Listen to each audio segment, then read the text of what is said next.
TheCGBros, and welcome to Edge-CGI.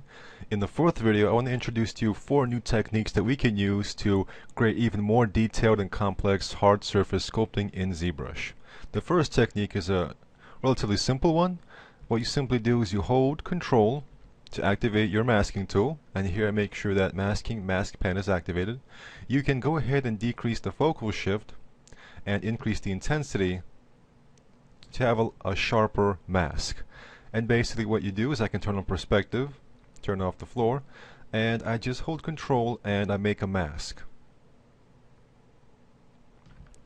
And I can also hold Control Alt to delete certain parts. So basically I go ahead and I make a panel shaped like this. If you hold Control and click, you will soften the mask. If you hold Control and Alt and click on here, you will make the mask a lot sharper. And then you simply go here under Subtool, under Extract, and here you have your Extract option. So basically, if you press Extract, it will show you a preview of what the extraction will look like. However, it will not be confirmed. If you rotate your object, the extraction will be gone. So basically, it's just a quick preview, and I can increase the thickness from 0.02 to, let's say, 0.05. Click on Extract, preview it, maybe increase it some more, maybe 0.1. I can also increase the smoothness. So the default is 5. If I say increase it to 50, it will be a lot smoother here. So I can, once I'm ready, once I'm happy with this, I can go ahead and click on Accept, and now a new subtool will be created. It will take that masked area and extract it. So if I click on this eye here, I will isolate this. The mask will still remain. So if you want to get rid of the mask, hold Control and just make an empty selection, and I can now go to my second subtool and also clear the selection.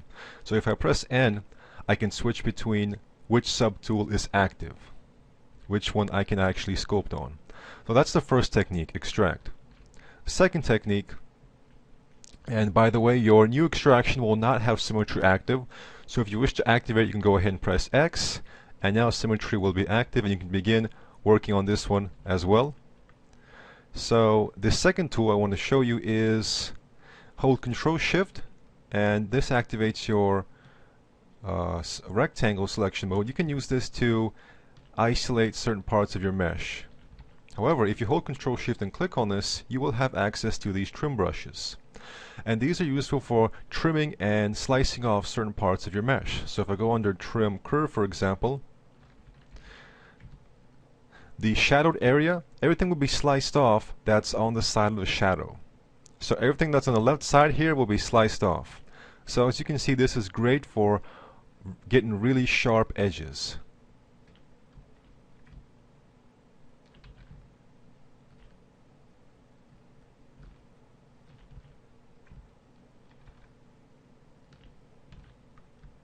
And if you want to have the same result on the right side, what you can do is go under here under Geometry, go to Modify Topology, and then click on Mirror and Weld, and watch what happens. So it mirrors everything on the left side to the right side and welds it together. So this is a great way to get really sharp results. And it's pretty good for hard surface shapes in ZBrush. And so one more thing is that the extraction tool is not limited to simply getting panel. You can also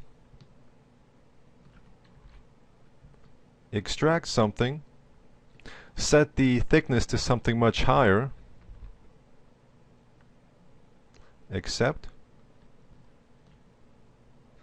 and then you can go under Dynamesh, for example, activate Dynamesh, and you now have a new piece that you can begin moving around and getting all sorts of new results with.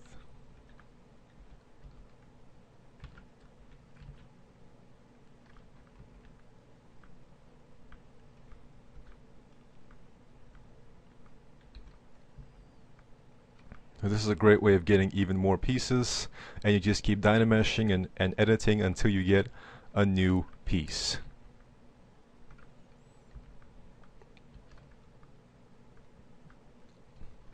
So those are the first two tools. The next thing I want to show you is how you can create your own IMM brush, Insert MultiMesh. This is an object I modeled in an external program, 3ds Max, and I went ahead and exported it and then imported it into ZBrush. And I want to use this to create my own Insert MultiMesh brush. And what you simply do is you press B, and then right here where it says Create Insert Mesh, you simply click on it. And then you say you want to either append it or create a new one. I'll go ahead and click on New. So I now have a new brush, and it appears right here on the bottom. And then if you want to actually save it, just click on Save As, and you can give your new brush a name. So with this new brush selected, let's say I'll go ahead and append a sphere. And I'll test out my new brush on this sphere. I'll simply click. And you can see right now the orientation is a little bit off. I actually want this cylinder to emerge from the sphere. So what I'll do is I'll go back to this. I'll go ahead and delete this sphere for now. And I want to change my orientation. So what I'll do is I'll turn off perspective. I want to change my orientation so that I'm looking at the top of this object, straight on. And now I'm going to go ahead and press B and insert multi-mesh, create insert mesh one more time. And then when I've got the new brush selected, if I go ahead and test it out one more time, you can see now it has the correct orientation.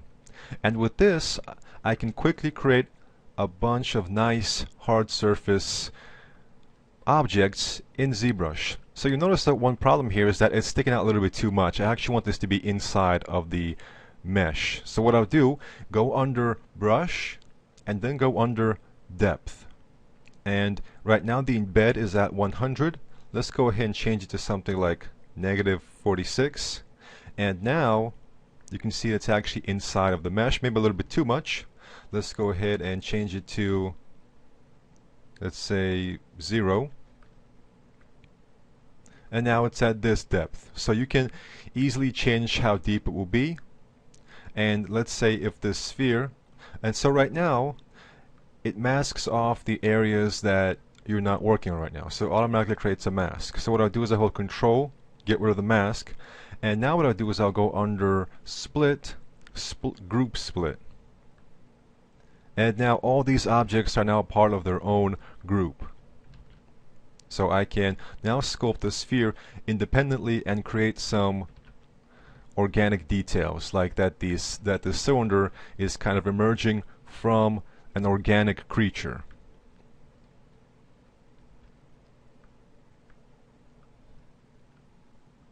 Here is a claw and the tooth that I exported into ZBrush. Right now it's one object. I can also go into Split and Group Split, click on it, and now it's two objects. So I'm going to go ahead and make sure that I set the right orientation. So I'll go ahead and rotate the objects. To rotate this way, hold Shift and then click, and you can rotate in this direction your objects. And now I'll do the same thing. I can go ahead and hold Shift to make sure that I orientate directly towards the object. I'll go ahead and press B. And now I have a new option available called Create Insert MultiMesh, and this will take all the subtools and put them all into one new Insert MultiMesh brush. And now I have a new brush, and so to switch between your subtools you can press N.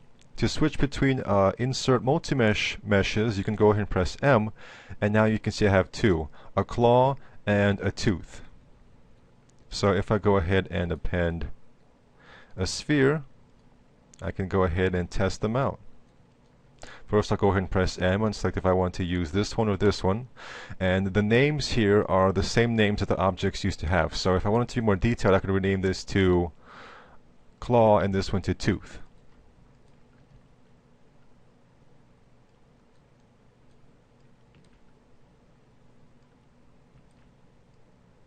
And as you can see, this is a very easy way to create claws and quickly put them on our dinosaurs. And I can go ahead and press M and now switch to the tooth.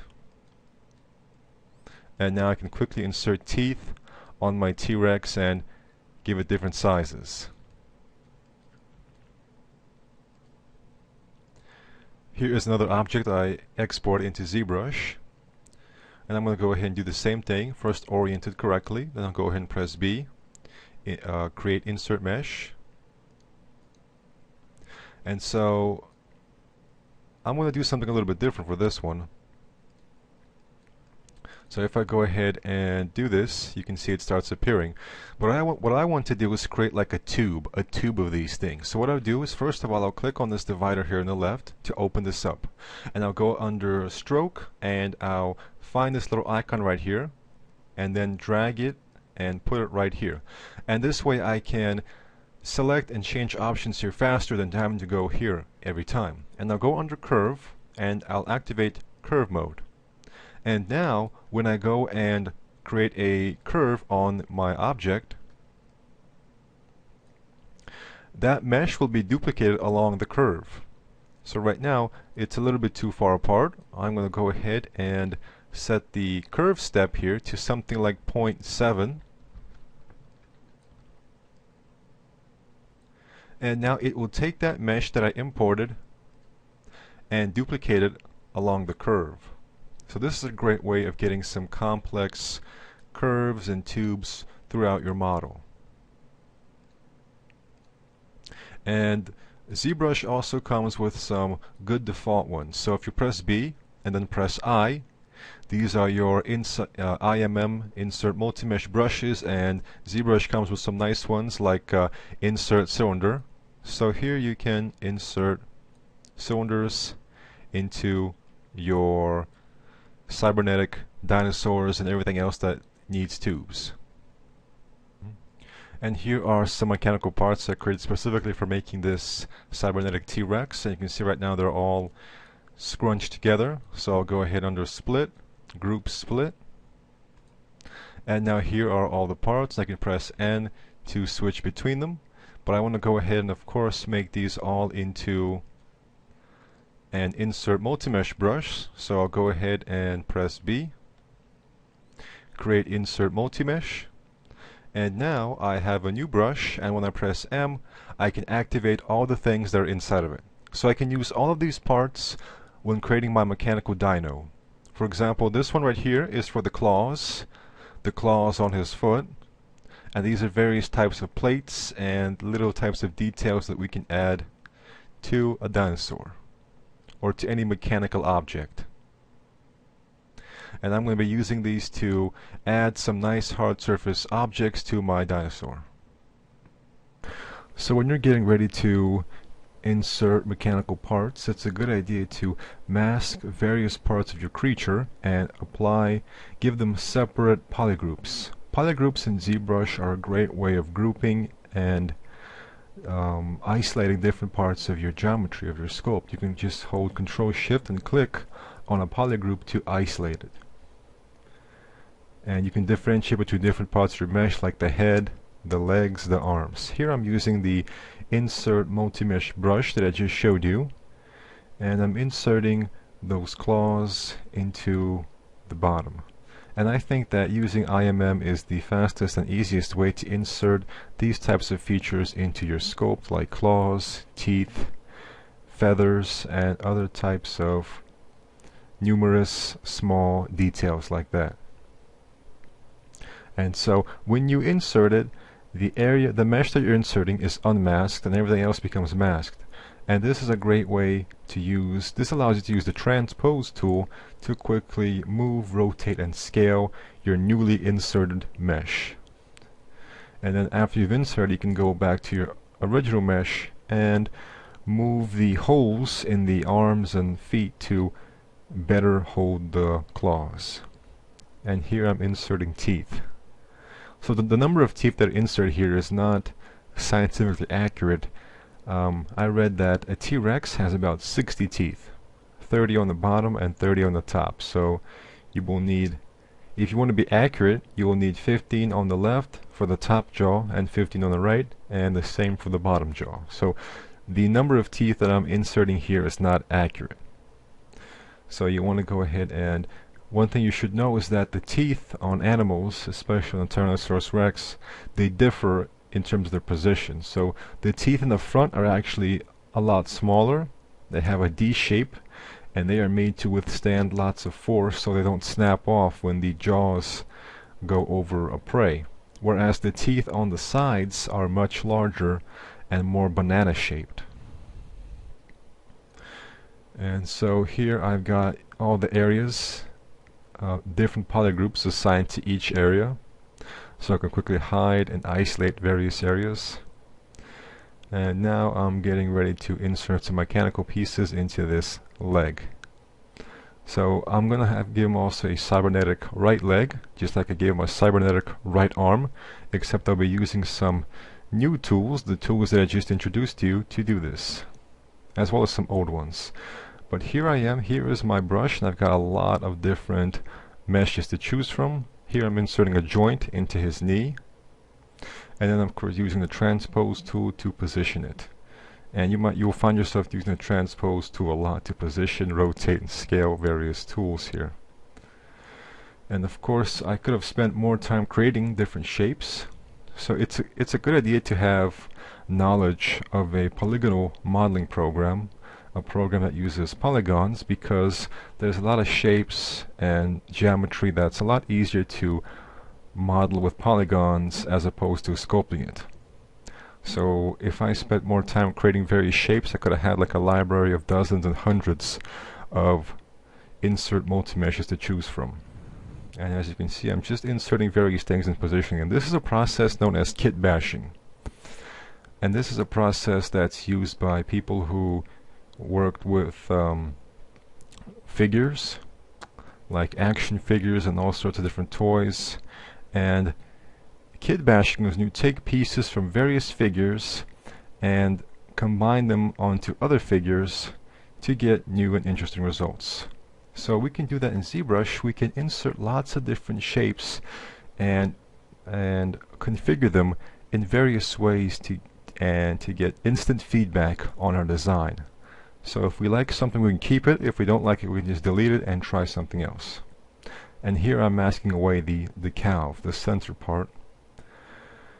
And here is, I'm choosing a claw. I've got several claws, so when you're inserting it, you can hold shift to constrain it to 90 degrees. Just as when you're rotating your camera around, you can press shift to snap your camera, to snap your object. You can also hold shift to snap your rotations when you're using the transpose tool. So kidbashing is a great way of getting lots of geometry together very quickly, and that provides instant feedback for you. So you can know exactly if you like the direction your sculpt, your design is going, or if you don't like the direction, you want to try something else. So the ZBrush is not a program for final animation. It's a program for quickly concepting different geometry, different sculpts together, for quickly having lots of iterations of a concept and choosing one or more from that. So it will be kind of sloppy in various areas, but that's to be expected. It's not the program that you go to get your final animation rendering done. It's the concept and design program where you can quickly throw together lots of different objects, quickly kitbash them together, and start designing your creature, your mechanical apparatus, and then you will go into a different program to fine-tune everything and get all the pivots and get all the rigging and animation into place. So that's why you should not be too worried about accuracy and precision. You just want to get a lot of shapes in there and start experimenting with them. It's more, right now this is more of the experimentation phase, where you're just working with the shapes and positioning them and rotating and scaling them to get, in various ways, to get a design that you like. And of course you can always go back and use the classic brushes. Here I am using the Insert MultiMesh brush that comes with ZBrush, and this one has a curve on it, so you can create these kinds of pipes and tubes. And you can of course go to brush and depth to set how far it will be embedded. If you go under stroke and then curves, you can turn off the snap function. Whenever you use a curve brush, it will be snapped to the surface of your sculpt. If you turn off the snap function, you can actually pull it inside of the surface. And here I'm just sculpting around the piping. If you want to create this kind of cybernetic effect that you see in lots of illustrations and sculpts, it's like that. It's like the piping tube is inside the creature's flesh, and it's providing various functions for the cybernetic creature. It could be transporting some sort of liquid, some kind of blood, oil, or some kind of energy source. Here I'm just using the masking feature and then extracting it. And once I've extracted, I can go and use the H polish to polish up various areas, to get rid of the more organic features, to sculpt, to polish away all the wrinkles and scales and organic parts, make it more mechanical. Here I'm using the clipping brush, trim brush, and on the bottom right there you have your transparency button. You can press that to make your other objects transparent for easier positioning. And here I'm using the layer brush with the drag rectangle stroke type to insert these kinds of holes here, and then switch to my newly created insert MultiMesh and inserting these types of details in there. So you can easily create and insert these types of details. Here I'm rotating the piston, the hydraulic piston, to make it a little bit more logical, and that piston is used to rotate the foot. Here I'm inserting this type of object. I created this object. I took a sphere, I cut it in half, and then I extruded it downwards, and I created this kind of shape. It's got lots of useful applications for it. Once I positioned it and scaled it, I can use the trim brush to trim away the parts I don't need. The trim brush is very handy for quickly cutting away parts that you don't want. Here I've created a duplicate of this dinosaur's leg, and I'm deleting the parts I don't want. And I'm using the inflate brush to inflate it and move it around a lot. And then once I've positioned it, I can then use the trim brush to trim away the areas I don't want. Move it around a little bit more, and now I can get some nice, sharp, hard surface shapes. However, you don't need to always duplicate it. You can always append the sphere, for example, position it, give yourself some room, and then use the trim brush again to trim away the areas that you want to remove. And remember that the trim brush does have its limitations, so sometimes it gives you results that are not what you want. So just keep in mind that all your tools, they are powerful, but they should also be used correctly to get the best results, the best possible results. Every tool, every technique has a best practice, which basically is the best way of using it, getting the most out of it and keeping its limitations to a minimum. So I'm inserting lots of different panels, and I can remove these at any time if I don't like them or if I have a better idea. But they're basically just, these panels can serve as protection, for example, to keep the leg safe from various weapons and attacks. Here I'm inserting some more tubes. Tubes are a great way to add additional thickness to your geometry, to your sculpt. Make it more intimidating. Make it seem perhaps more grotesque, as this creature, organic creature, is half organic, half synthetic. And it's got lots of tubes in place of blood vessels, for example, just pumping lots of blood and oil and energy and other types of liquids throughout the body. And then you can remove here. I am adding like a mechanical spine.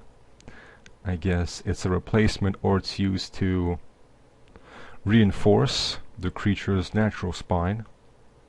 And here I'm inserting these types of cylindrical details as I showed you previously, editing the depth value so I can go a little bit deeper in there.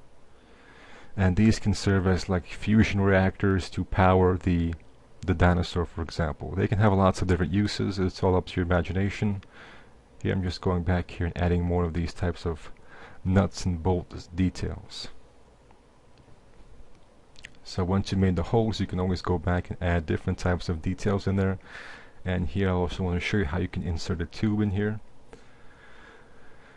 Just go ahead and create that using the insert multi-mesh curve function, and then turn off the snap function, and you can actually have it go inside the surface normals. Thank you for watching Edge-CGI. Don't forget to subscribe to stay up to date with future videos.